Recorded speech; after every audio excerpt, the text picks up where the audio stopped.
Isa ka rin ba sa nahihirapang ma-approve dyan kay Mabilis Cash? Kasi sa dami na po ng mga documents na need ipasa like GCash transaction history, may pa-alternative mobile phone pa sila, tapos meron pang ililink daw sa SSS portal or Pag-ibig portal pa para madagdagan yung iyong credit limit. Nako dito guys, may bagong labas na Mabilis Cash ngayong 2026. At yes po, installment din po ito. Pero itong Mabilis Cash na tinutukoy ko dito guys, is no need na magpasa ng mga other documents para tumaas yung iyong credit limit at ma-approve ka. Ito po yung Mabilis Cash na merong 78,000 maximum loan amount na inio-offer lalo na kapag ikaw ay first-time borrower sa kanila. At merong instant approval at hindi mahirap mag-apply. Kasi naman doon sa old na Mabilis Cash na tinutukoy natin dyan na nagpapapasa ng kung ano-anong other documents, nako, aminin man natin sa hindi, na napakahirap rin naman talagang mag-provide ng mga other documents na need nila. So, ito nga, ngayong 2026, may bagong labas na si Mabilis Cash. Pero later po natin siya pag-usapan. So, ngayon guys, kung hindi ka pa dyan nakasubscribe sa aking YouTube channel, alam mo ba na meron akong pa-daily GCash giveaway, which is every video nga po na ina-upload ko, kumukuha po ako ng 2 lucky winners na mananalo sa aking pa-daily GCash giveaway at sa aking pa-monthly cellphone giveaway. Which is, ang gagawin mo lang guys is magla-like ka ng video ko, mag-iwan ka ng comment dyan sa comment section at i-share mo lang po ito. And then yan, pwede ka na pong sumali sa aking pa-giveaway. Ayun nga po, kung ikaw po ay naghahanap dyan na mauutangan online, which is hindi na kailangan magpasa ng mga other documents, nako, keep on watching.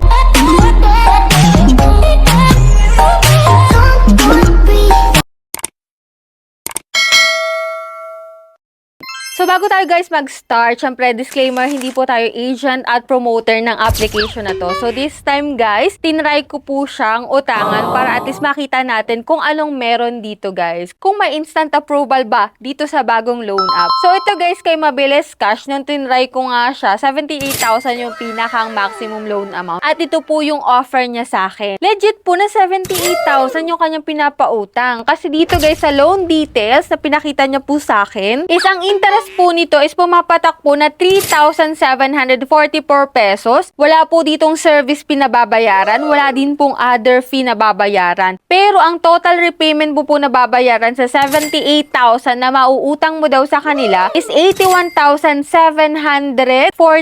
pesos. So dito guys, dinagdag na dun sa 78,000 yung 3,744 pesos na interest. Dito naman guys sa repayment period, hindi sila pa 7 days. Kasi nakalagay dito guys na ang first due date ko po is sa March 7, 2026, which is dinidivide po sa tatlong bayaran yung 78,000 pesos. So, ang una kong babayaran daw po is 27,248.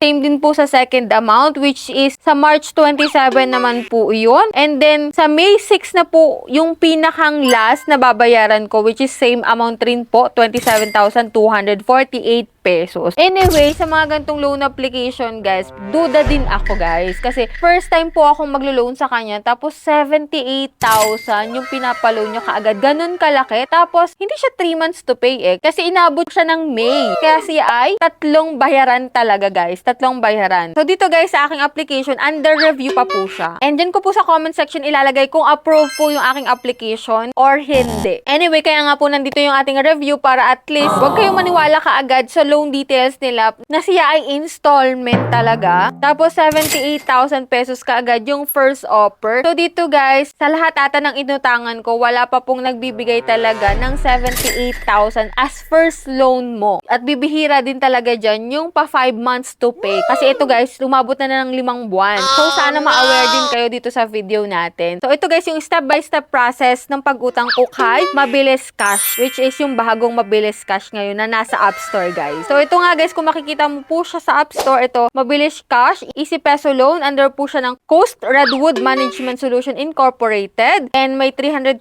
na ratings at 4.7 stars. So, makikita mo nga dito na up to maximum amount of 78,000 pesos. So, just 3 steps and 5 minutes lang daw yung arrival, and application success rate is 98%. Then, apply at any time with no hidden charges. So, goods kung ganun talaga yun, no? And then, nung pagka in-install ko po sa kanya, ito po yung mga na-experience ko, which is mag-enter nga po ako using my active mobile number. Then may code na lalabas. And then click ko dito yung go apply. Narito po yung mga finilapan ko dito. So dito guys, identification type, ito lang po yung mga ID na pwede dito guys. So lilima lang po. UMID, passport, TIN ID, PRC ID, and SSS ID. So limited lang. And then after nun guys, mag-fill up ka na po ng iyong personal information, work information. Then sa contact information, 3 contact number yung kanilang hihingin. And then after nun guys, sa bank card info, pwede mong ma-receive yung pera mo sa e-wallet or bank. Sa e-wallet, may option sila na GCash, Paymaya, GrabPay, Coins, and Shopee e-wallet. And after nun guys, nilagay na yung loan details. And iyon na nga guys, sinabi ko nga sa inyo kanina na 78,000 po yung aking pre-approval dito. Tapos 81,744 po yung total repayment ko na. Na ito po ay nahati yung 78,000 sa 3